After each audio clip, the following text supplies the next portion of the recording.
Susan Chastain, Ross Chastain's mother. First off, how proud of you that he was able to get another win here tonight. Beyond proud of him. He's wanted it. He's worked hard with his racecraft, with other things, other conversations he's had with people, and they pulled it together tonight. And I think when you tie it all together, with team and car and pit stops, and just it came together. Yeah. Ross has had a heck of a last couple of years, but this year it's been a little bit rough for him. Yeah, He's been in the headlines a lot, and for better or for worse. He talks about inner circle. How much does he rely on you? How much does he talk to you to get him through those tough times of moments of doubt?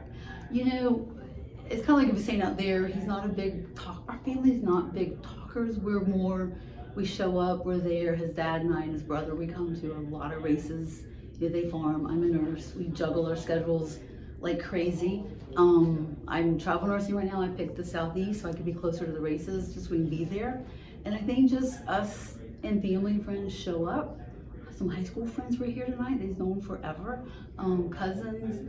And I think just being there's probably less conversation. We're not big talk about things. We're there. When I call him during the week, we talk about mom stuff. Or when I go to his house, I stock his fridge. I do his laundry. I'm keeping his dog right now because he's never home. And you do those mom things, and then Ralph does the dad things, and Chad's there, his brother. And I think less conversation, but we're just there all the time. You can ask his team.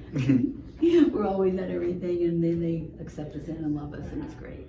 You're a mom. You can tell what your son is thinking. Yeah. How did that stuff affect him emotionally? It does. And I will call sometimes and say, I know it's a rough time.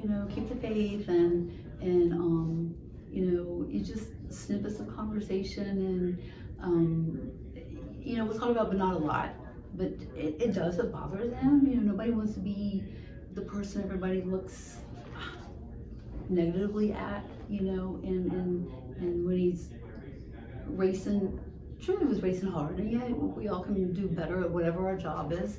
And I think he took some of that to heart, but he did get a lot of extra criticism, I guess. And it did bother him to a degree, but it didn't bother him enough to change who he is. Like he was rock solid at the end of the day, and I guess that's the best you hope for as a mom.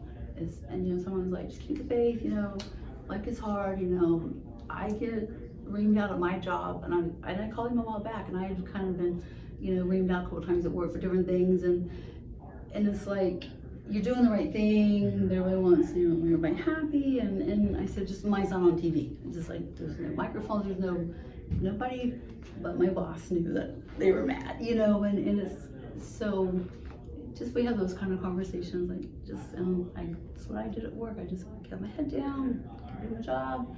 It is what it is.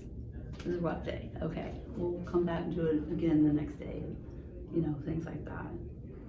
And finally, Ross took the lead. I think it was probably around 60 laps to go, so maybe 70 laps to go. Yeah. What was your emotions as you realized, okay, this is real, like there's a real chance that he's going to win tonight? You start inside, and then you want it to hold together because you know how quickly there can be a caution, or how quickly the car can slide, or just all those things. We've been doing this a long time. I know how quickly it can all go sideways, and I always start on the pit road to national anthem.